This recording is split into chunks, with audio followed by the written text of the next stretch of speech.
Well, this is it. We've been waiting a number of months for a highly anticipated release of a new management game. And here it is, F1 Manager 2022. Now, those of you that follow the channel regularly will have already had the spoiler as to who we're going to be taking charge of in this career.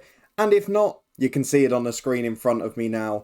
You know I never like to go easy. So we are going to be going through a career mode with Williams Racing, the legendary team, falling towards the back of the grid in more recent years. We'll get through all of the action in our first day in the job in a moment, and we'll obviously take charge with new driver Alex Albon and Nicholas Latifi, the stalwart of the team. So if you're looking forward to this, something a little bit different on the channel, then please do chuck a thumbs up on the video. Subscribe down below for daily Football Manager content, as well as a few episodes from this over the coming days. Let me know how you found it in the comments if you've been playing it already, and let me know what you think of this as we go along.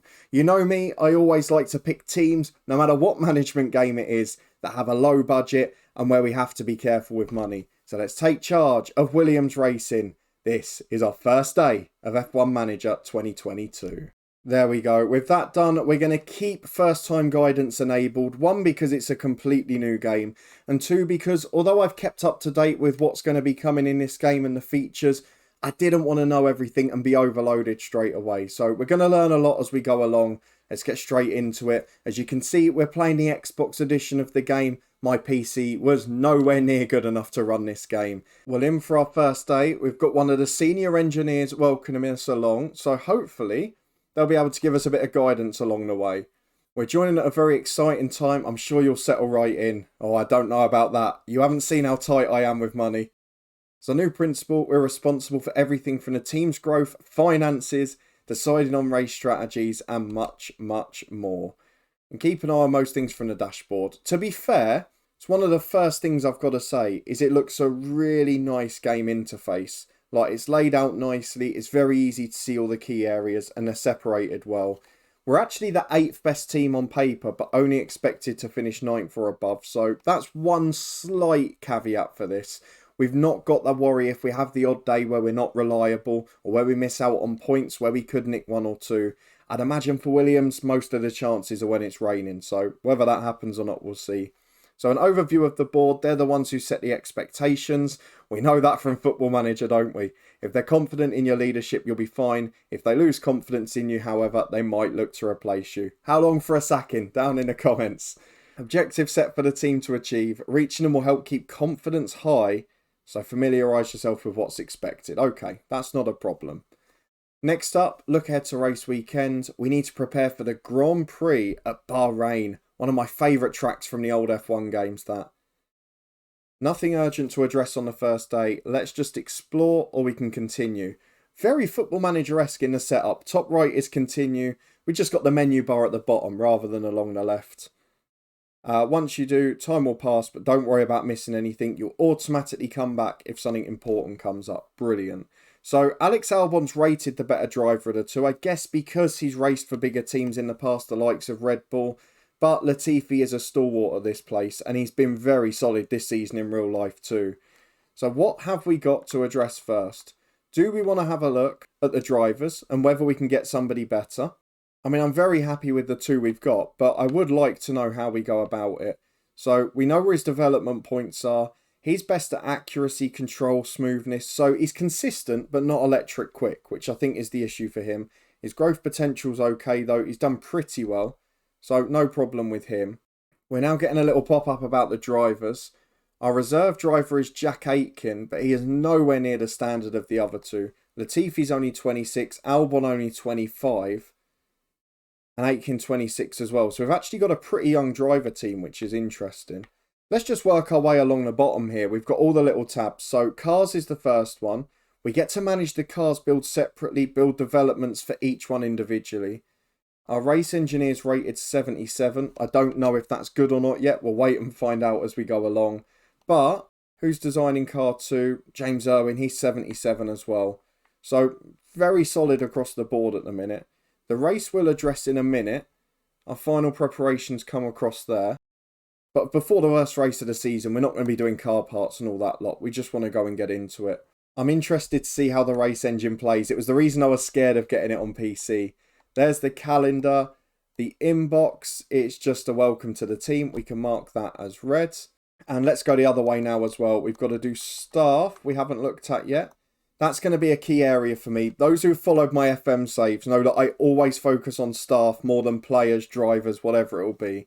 And looking at the head of aerodynamics and the technical chief, maybe that's areas for improvement moving further down. Just want to see what you can do to the extent of the pit crew and the scouting team. So we seem to be in control of the salary, which will eventually affect how good they are. But at the moment, we're not going to make any changes. Facilities, car development, staff facilities and operations. Wow, it is quite in-depth graphics, isn't it? Reminds me of the old LMA Manager games, but obviously a HD modern version of it. 7 out of 30 upgrades built. I think we might need to do a bit of work on that side of things. Facilities will degrade over time. That was one of the questions I had, whether they'd get worse as well as better. We've got the board. We'll check in with them on confidence and on budget, which is my first question. Season budget, 50 million. I don't know how to compare that at the moment. I'd imagine it's one of the smallest on the grid. Team rating breakdown, 467. So constructors' results aren't great. Heritage will be good. We're established, but we're nowhere near the top. We're just not quite an underdog. Finances, penultimate one. Let's take a deep delve into the balance and see what's going on. Well, the balance has gone up this month. That's a good thing. Monthly balance, prize money board payments. It's quite detailed. There's a lot of things going on there. Cost cap. Got loads of money left. We won't even bring in that much money. And sponsorships. That's going to be a key one too, isn't it? So hopefully we'll be able to bring in some money that way later down the line. Standings is last. We can't do anything with that at the moment because, of course, we haven't had any races yet. So let's go and skip ahead. We'll continue and edge closer to our first race weekend. Even that's like FM. I love it. We've got pre-season testing. We've got sponsorship obligations. And we're getting told off because it's no longer our first day. So things are going to be coming on top of us quickly. We've got an inbox item that needs a response. So we're going to check our inbox quickly here. What have we got in there? Is it anything useful? Oh, 3 things. So car development key staff. Allow me to introduce you to our team. We've already gone and had a look at them. Sponsor obligations. You joined too late to negotiate our sponsors for this season. It's a big source of income for all teams, but it's a two-way relationship. I'd imagine we're going to have to do some things. I'll put a link to our sponsor obligations for the season. Have a look at them. Let's go and see. So, race simulator event. Your team must host a sponsor event in a race simulator. Your drivers won't be able to use it while you're hosting these events. Right, so it is thinking about whether you're going to have a double booking, whether your drivers are going to be affected by what you do financially. So there is a delicate balancing act there. Our drivers have got to make public media appearances throughout the season. That's fine. Memorabilia room event, that's very detailed. Let's go back to the inbox though and see the other items that were there. I've probably gone the long way to this, which is not ideal. Right, we had one more. We've got a budget approval request. Most of the team's budget is decided by the board at the start of the season, plus whatever we get from prize money and any extra sponsorship. We've had an idea for the season kickoff party to bring everyone together and celebrate the team. We'll need a budget approval if we want to go ahead with that. What do you think? Improve morale of everyone, minus $10,000. If we know anything, and we've learned anything from Football Manager, and if this game has based anything on Football Manager, it will be that morale is everything. So of course, we're going to approve that request.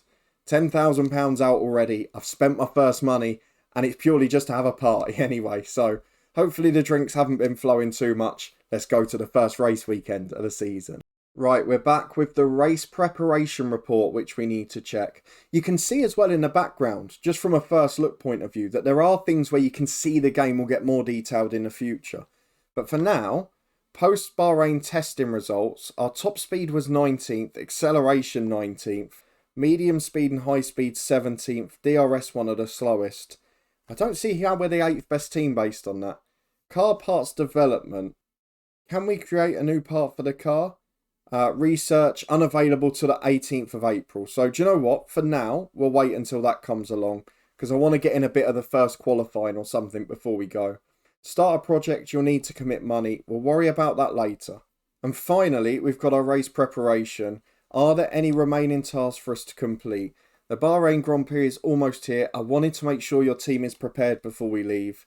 Check the circuit info, the performance targets from our sponsors, and the car builds are using our best car part designs. Okay, let's go and have a look at race prep for the first time.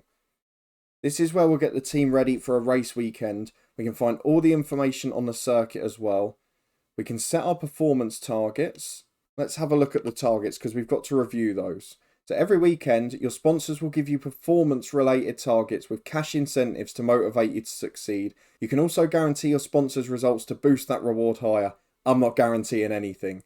Incentives are goals set by your sponsors to motivate the team to perform at their best. There's no penalty for failing unless we guarantee. So let's have a look. How can we gain extra revenue this weekend? Let's look at our incentives. For the qualifying session, reach Q3. Oh, come on. At least give us a realistic one. If we reach those targets, we'll get an additional payout. I think you've told us that already. We're not going to do any guarantees. If you want to offer a guarantee for this weekend, you can raise the team's potential rewards. I'm guaranteeing absolutely nothing on this first weekend. We're going to reach Q3. We're going to finish position 15th. So we're going to need to just get to the end of the race and hope there's a couple of crashes elsewhere. Hot streak targets, finish 4 races in a row with at least one driver in 15th position. I mean, they're fairly generous budgets. That one's unlikely. If we can finish 15th, that's 100 grand basically. That's not bad going at all. So I'm happy with those. We'll go backwards. We've done everything we need to. So there's not actually a great deal we've got to do before the weekend. Early on, they seem to be guiding us through. So let's head to the race weekend. We'll get through the first couple of sessions and then maybe we'll save the race for episode 2. Well, here's our introduction to race weekend 1 at Sakir Racetrack, the Bahrain Grand Prix. Let's skip this introduction and see what we've got to do as a team principal this weekend. So we're practice 1. It's Friday, so we're kicking off with free practice. So let's just see how we get a feel here. We're going to confirm that. We know what's going on.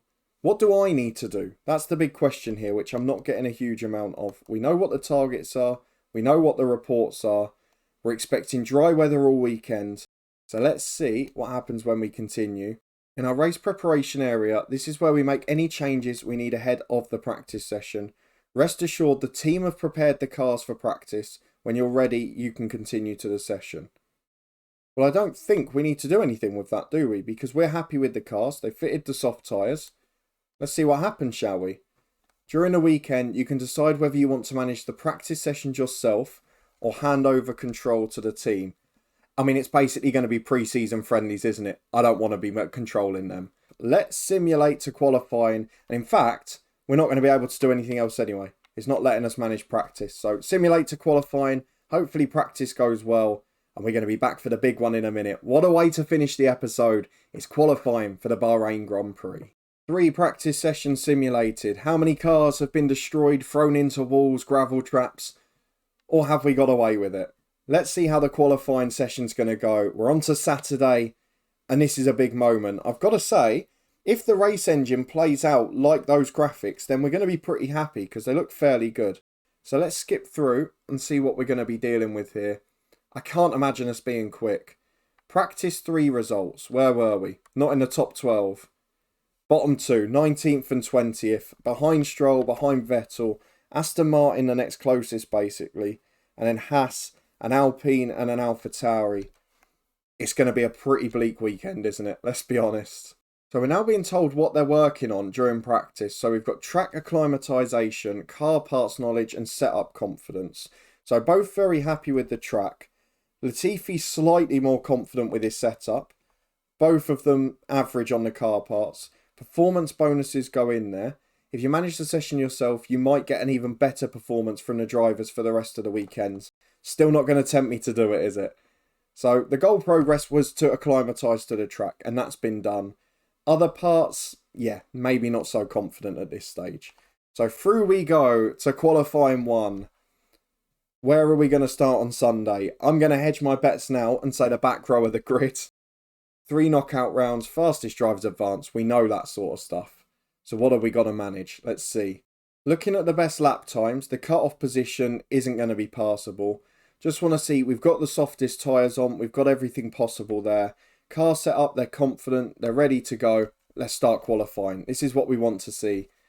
Same as practice, the team can handle qualifying for you if you like. Let's get your hands on for this round though, just to make sure you're feeling confident before race day kicks off. Of course we want to manage qualifying. That's a very important part of the race weekend. Yes, we want to manage this session. This is our first taste of race day and qualifying day in F1 Manager 2022. Our drivers need to be setting their fastest possible lap times so we can advance. The slowest 5 cars will be knocked out. And because we're not one of the stronger teams, we have no worries at all about saving tyres or anything like that. We just want to go as strong as possible.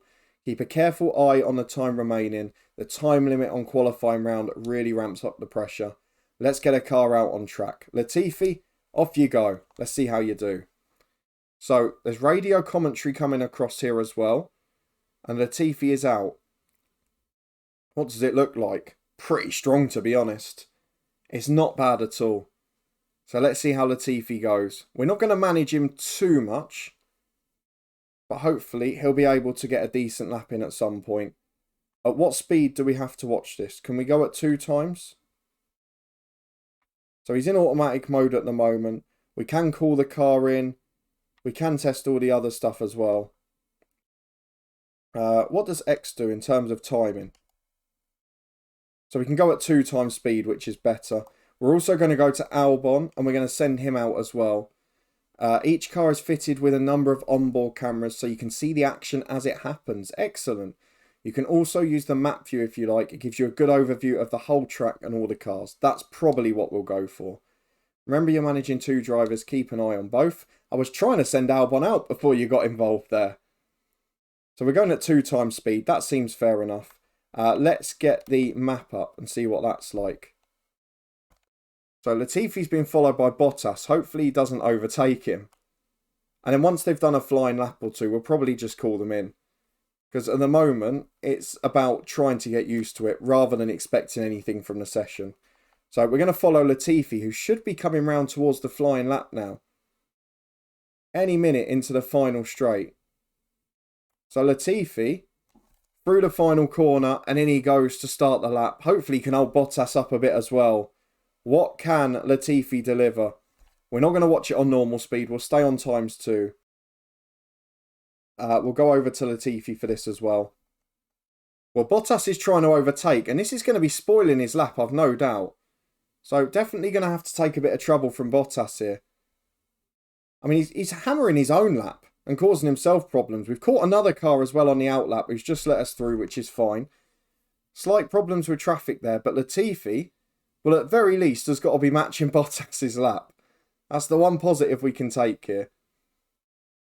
But as we go through, what's the time going to be and how is it going to compare to some of the others? Latifi through his first lap and 1. That's a decent time for a flying lap. But it doesn't say what it is. It says 0.00. Bottas is 133.6. So what is going on with Latifi's lap? I don't know what he got. He was 7/10 off. Okay. What about Albon? How's he doing? He's on 111 at the minute. How's he going to catch up? We know Latifi's off to the garage, so we've not got to worry about him. Can Albon beat the lap? He's the better driver on paper. Can he get closer to Bottas at least? Over the finish line, he's above Bottas. That's a good start. And I know it's because Latifi held Bottas up, but that's still a very good sign for us. So both heading back to the garage, and then we'll send them out again a little later in the session. Try and find a gap where there's not too much traffic. Vettel, in probably the next slowest car, goes above. Ocon's miles clear as well. So it's definitely a battle for last place on the grid. And unless we can find a way to hold Bottas up again, I think we're going to have made the bottom 2 there. And we're now getting a warning, as Latifi's back, that we need to reconfigure the car. So, valid configuration to car 1. Oh, we can give instructions like don't fight teammate as well. That's good. So, what do we want to do? The team will make sure the run plan is updated to include refueling. So, all we've got to do is tyres. Excellent. So, we're going to go for soft again because we're not going to use more than 2 in the race anyway. And the softest will always be the most durable. Fresh soft compound, exactly what we want. So I presume these are one of the 3 that we haven't used yet. That's the current compounds. This is the new one. Or is that a new one as well? Doesn't look like it. So we're going to go on to the new softs. Hopefully, that will give us a much better chance in the second run. And it does, just in case you're worried about timing, you've got the option, it's a setting. You can pause the session, as we do here, when you're doing big decisions, and it will do that automatically for you. So we're going to confirm that change there. Latifi is reconfigured back in the pits with new fresh tyres on. The car's ready to go out again, do one more before the end of the round, but we're not feeling very confident about our time, so definitely not going to be that. The grip's better later on, but there's also more traffic, so we have to be quite careful on that front. As Albon is heading back to the garage as well, so let's see if we can then change his tyres when he's in, or will it ask us automatically to do it? Reconfigure, so you've got to remember after the first time, so we'll put new softs on him, we'll confirm that change as well, and then I think we're going to wait for a little bit longer before going back out. So let's just skip through a bit of this session quite quickly, see what sort of times get set elsewhere, whether Bottas goes out again and improves, and whether anyone else manages to stay further down. I don't think they will. So we're into the final 7 or 6 minutes now, so we'll think about going out again in a minute. So let's send out Latifi with 6.5 to go. We'll give Albon a little bit later, because I feel he's got the better chance of qualifying anyway. And give him sort of a run nearer the end of the session. So let's see if we can get down to the final sort of 5 minutes maybe. And then we'll chuck Albon out as well. Out he goes. So hopefully he's going to be able to get a good one in. I know later in the session would have been a bit better, but I want to avoid the traffic, which we have with both of them at the moment. So Albon is into his lap. He is the one that's a hope. At the moment, he's above Stroll and he's above Bottas. Latifi has improved his time, but he's still in bottom place. So he's not going to make it through here. Can Albon get through? He's 2/10 off Vettel, basically. Can we keep him out for another lap as well? I'd like him to do 2 if possible. But I don't think we're going to be able to control that. So let's see if he can improve enough. And will he have gone out just too early? If he can sneak into 15th, it's an incredible effort. As Albon comes down the straight, round the final corner. This is what our qualifying hinges on. You've got to improve, son. He's through to the line. He stays 17th, doesn't improve. And it looks like our first session is going to end in disappointment. Q3 is a sponsor objective, very much too ambitious. With a minute to go, Albon's returning to the garage. Annoying he's not doing another hot lap. But he finishes 17th, which, to be fair, better than Stroll and Bottas would be incredible. Let's see how they get on now, though, because everyone's out on the track. The traffic's there, and we'll be intrigued to see if they overtake us. We could yet make up the entirety of the back row. Still taking a little bit of getting used to the grip with the controls. And with everyone out, let's just see how it finishes. Albon finishes 17th. That's not bad going, you know. Considering we are expected to be 9th, he would be the top of the 9th team there. So Alex Albon has done pretty well. Latifi maybe has a little bit of work to do. A qualifying session that we probably expected. We didn't expect to do much better than that, to be honest. But it's going to leave things finally poised for race day. As we're now down to 18th, we spoke too soon. Gasly and Bottas fighting it out. Stroll's gone above into 16th place, not enough to get through. But to be fair, Albon's close. He's in the ballpark. He's only 2/10 behind Magnussen. And 1 ahead of Bottas. So definitely not too bad at the minute. We'll see how Bottas' last lap goes. Is he going to overtake as well? Yes, he does. Bottas goes flying up the grids. And maybe we just went out a little bit too early there. So there's some lessons for the next one. Didn't make it through to Q2. We finished in the bottom 2 places of the grid. But promising signs on Alex Albon's front, if nothing else. Verstappen takes pole. And what that means is we go into race day filling the back row of the grid. And that is what's going to make up episode 2. Let's just complete this stuff. It's race day in Bahrain. The main event is where we're going to pick up next time out. We'll get through all the introductions there. But thank you for coming along for my introduction to F1 Manager 2022. Let me know in the comments what you think of it if you've played it already. If not, let me know how you think it looks. Do chuck a thumbs up on the video if you enjoyed it. Subscribe down below for daily FM22 content and more from this over the coming days. You can find all the key links and playlists up in the eye above and description down below. And come and follow us on Twitch because we may well do some live streams of this too. But we will be back next time out for race day at Bahrain. Thank you very much for watching. I'll see you here again next time.